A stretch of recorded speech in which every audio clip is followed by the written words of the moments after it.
Selamat jumpa dengan saya Nandang Prihadi, Direktur Pemanfaatan Jasa Lingkungan Hutan Konservasi pada Direktorat Jenderal KSDAE, Kementerian Lingkungan Hidup dan Kehutanan.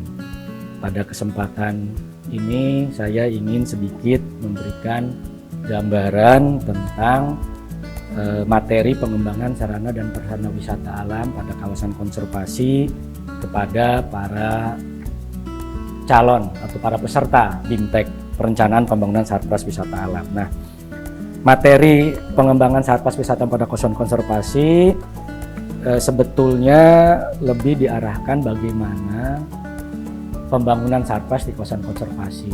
Nah, sebelum sampai ke sana perlu diketahui dulu kawasan konservasi yang mana yang boleh dilakukan pengembangan Satpas.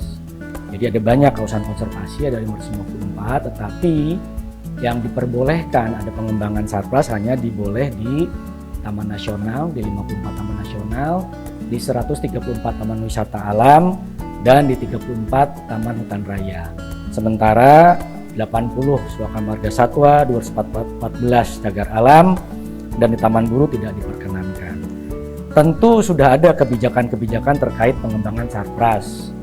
Yang khusus yang di kawasan hutan itu adalah sesuai dengan Permen LHK nomor 13. Sementara yang khusus di kawasan konservasi itu ada Perdijen PHKA tahun 2012. Sudah cukup lama dan saat ini sesuai dengan adanya PP nomor 5 tahun 2021 tentang perizinan berusaha, sudah ada Permen nomor 03 tahun 2021 tentang SPK perizinan berusaha. Nah, kami saat ini sedang menyusun permen tematik yang akan juga mencakup tentang pembangunan sarana wisata alam tersebut, permen tematik tentang jasa lingkungan hutan konservasi. Nah, kemudian tentu saja tadi sudah dibolehkan di mana dibangunnya. Nah, jenis sarana wisata alamnya bisa kita pisahkan sebagai pertama adalah akomodasi. Akomodasi tentu saja bukan akomodasi hotel yang berapa lantai seperti itu, tidak. Karena di wisata alam, di kawasan konservasi yang boleh ada seperti penginapan, kemudian pondok wisata, pondok apung, ataupun rumah pohon, ataupun glamping. Nah, kalaupun dia bentuknya seperti tempat penginapan begitu, itu biasanya maksimal hanya boleh 2 lantai dan harus semi permanen. Kemudian tempat singgah karapan, bumi perkemahan boleh. Kemudian selain itu juga untuk wisata petualangan, banyak juga yang membangun sarana prasarana untuk outbound, jembatan antar tajuk pohon atau bisa dikenal juga sebagai canopy bridge, kemudian flying fox, kemudian trekking atau jalan hutan. Kemudian sarana transportasi ini biasanya penyediaan alat-alat untuk parkirnya, sarana untuk parkirnya, kemudian kalau kapal atau perahu dia untuk dermaga untuk dia merapat, kalau helikopter dia helipadnya dan seterusnya. Kemudian fasilitas penunjang, nah fasilitas penunjang juga diperlukan, misalnya seperti toilet, kemudian tempat makan atau minum, kemudian untuk berteduh, halte dan seterusnya. Dan ini beberapa jenisnya. Lalu bentuknya seperti apa sih? Bangunan tadi bentuknya seperti tadi sudah sampaikan semi permanen.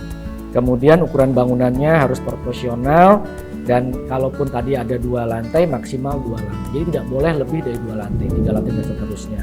Tentu saja dalam pengembangan bentuknya tadi harus memperhatikan adat budaya setempat. Jadi kalau bangunnya di Bromo ya pakai adat bentuknya adat Jawa Timuran atau Tengger gitu. Kalau di Jawa Barat ya adat budaya Sunda dan seterusnya. Jadi jangan sampai nanti sarprasnya dibangun di TWA di Jawa Barat misalnya, tapi dengan bangunan seperti adat Makassar atau adat di Sumatera Utara. Itu saya kira hal-hal yang bisa dipelajari nanti dari materi. Tentu saja akan ada pengembangan nanti kalau di materi langsungnya ada contoh-contohnya. Nah, manfaatnya dengan materi ini peserta bisa memahami di mana boleh dibangun, aturannya seperti apa, sarananya seperti apa, bentuk bangunannya, dan contoh-contohnya yang akan memberikan juga gambaran ketika memproses perizinan dan seterusnya. Sebagai penutup, silahkan mengikuti kelas virtual bimbingan teknis pengembangan sarana prasarana wisata alam di kawasan hutan. Selamat menyaksikan.